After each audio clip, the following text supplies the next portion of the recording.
Okay, we are in Chapter 7, Section 5, and before we delve into it too far, we're going to start these little diamond puzzles. And what a diamond puzzle is we need to figure out what two numbers multiply to give us this top thing and add to give us the bottom. So we're going to take the product of the two numbers and think about all of the possible factors of that.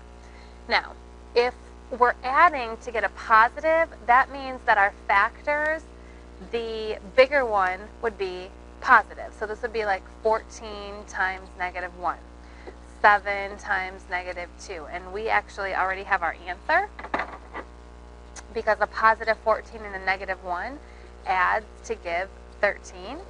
So our two answers are 14 and negative 1. That can be in the opposite order. It doesn't matter which order.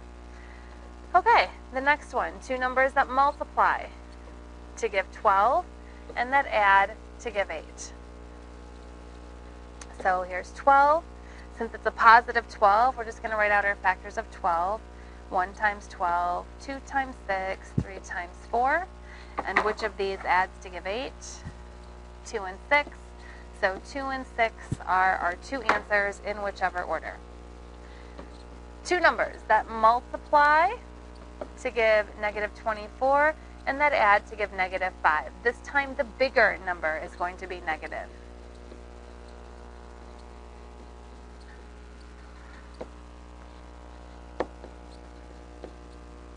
So that's 1 and negative 24, 2 and negative 12, 3 and negative 8, and 4 and negative 6. We have our answer. That adds to give negative 5. So 3 and negative 8 are what would go side by side. Either order is great. Two numbers that multiply to give 42 that add to give 43.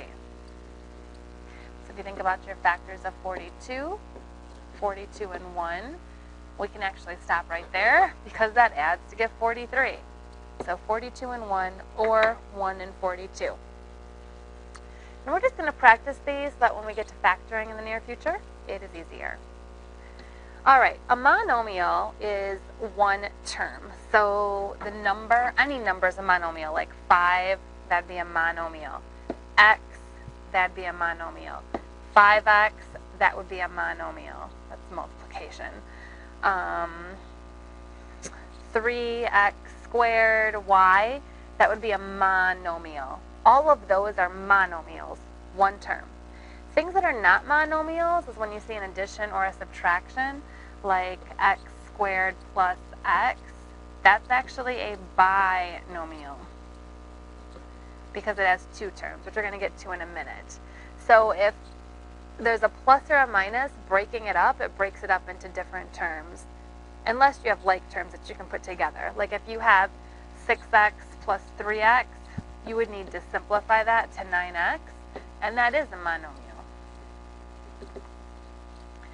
All right, division by a variable is also not a monomial. So if you have a letter in the denominator, not a monomial.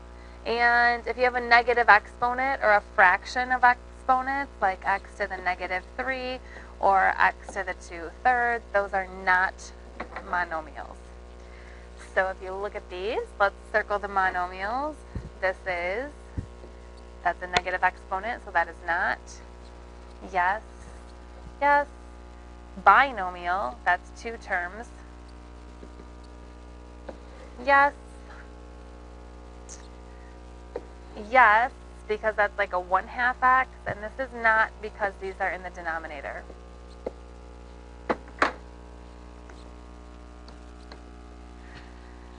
Okay, the next thing we're going to talk about is degree.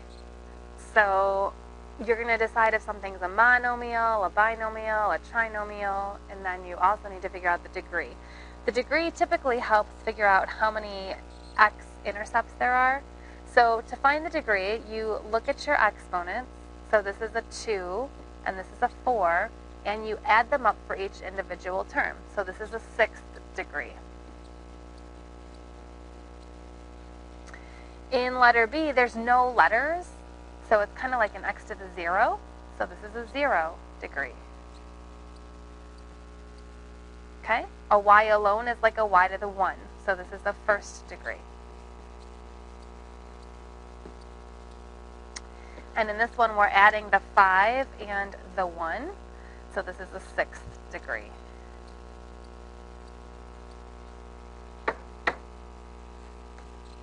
And those are all monomials because they're all one term. All right, now we've got binomials and trinomials. Binomials means there's just one plus or minus sign. This breaks this up into two terms. This minus breaks this up into two terms. In fact, if you want to find the degree, I won't get ahead yet. Okay, trinomial. So there's two pluses or minuses. So this is a term, this is a term, and this is a term. There's three terms separated by two pluses or minuses, so that's a trinomial. Same thing here. One term, separation. Second term, separation. Third term. Since the letters, the variables are not the same, there's no like terms, so those are in fact three separate terms called a trinomial. So now we're going to find the degree, and we're going to also, well, the first one is a trinomial because there's three terms. And then this next one is just a polynomial. Anything over 3, we're just going to call it a polynomial. There are quartic and quintic, but I think that's the next slide. So, the degree. This degree is a 3 and a 2. So this monomial right here is a 5th degree. This monomial right here is a 2 plus 1, so that's a 3rd degree. This monomial right here is a 0 degree. So the degree of the polynomial is the biggest degree that there is. So this trinomial is a 5th degree. All right, if you look at the polynomials, this one is a 3rd. This one is also a 3rd. That's a 2nd degree. And this is a 3rd degree. So this polynomial is a 3rd degree.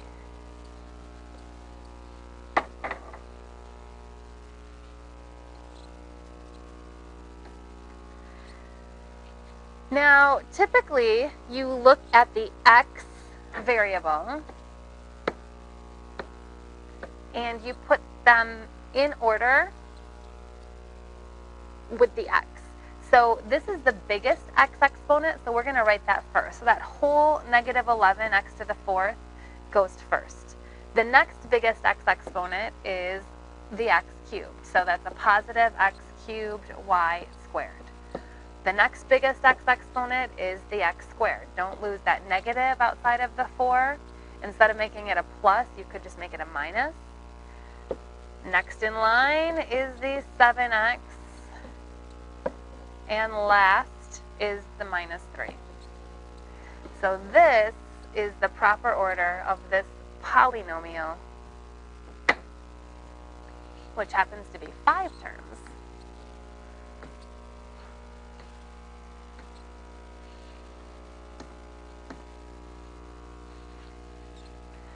Now, the leading coefficient is the number in front of the leading variable. So we need to put these in order. So this would go first because it's the biggest x exponent. You're picking a letter to put these in order with. It's not degree order, it's like usually by x. So the next biggest x exponent is 4x squared, and then 6x, and then 9. So the leading coefficient is that negative 7. And what the leading coefficient tells us, like if you have a line, and if you have a 1x, that tells you that it's overall positive. If you have a negative 1x, that tells you that it's overall negative. So the leading coefficient is very important in telling you if you have a positive or a negative graph. Here, the y to the 6 would go first, and then the y squared, and then the 3y. So the leading coefficient, we could put a 1 in front of this. The leading coefficient is 1. So when there's no coefficient in front of the letter, you can put a 1 there, and it means the same thing. So essentially, we've got, this is a little table here. So if it's the first degree, it's a line, that's like an x. If there's no letter, just a number, that's a constant. An x squared is a quadratic. An x cubed is a cubic. An x to the 4th is a quartic. And an x to the 5th is a quintic. And then if there's one term, it's a monomial. 2 terms is a binomial. 3 terms is a trinomial. And anything more than that, we can just call a polynomial. So let's go ahead and classify each of these. 5n cubed plus 4n. This is 2 terms. So this is a binomial. And the degree, this is a 3rd degree, this is a 1st degree. So it's a 3rd degree. That's the biggest number. And then in the next one, these are already in order. This is 4 terms, so we'll call this a polynomial. And this is a 6th degree, a 3rd degree, a 1st degree, and a 0 degree. So it's a 6th degree.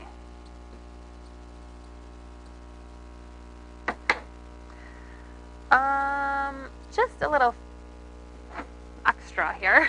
If you have an x equation, your line goes like this, where the end behavior is in the opposite direction. And then if you have an x squared, overall your line's going to go like this, where your end behavior is in the same direction. And what keeps happening is if you have an x cubed, your end behavior is in the opposite direction. X cubed looks just like a line, but if there's more stuff to it, there's like this little jump in the middle. And so your end behavior is in the opposite direction. The same thing goes with an x to the 4th. An x to the 4th is going to look like this. If you have a bunch of more stuff with your x to the 4th, it's going to end up having up to 4 x-intercepts. See how this could cross up to 4 times? It might cross less, but it can't cross more. And this one can cross up to 3 times. And then it just keeps going, like an x to the 5th looks like an x cubed. An x to the 6th looks like an x to the 4th. So, something to think about, might help you in the future. Okay, have a good night. See you tomorrow.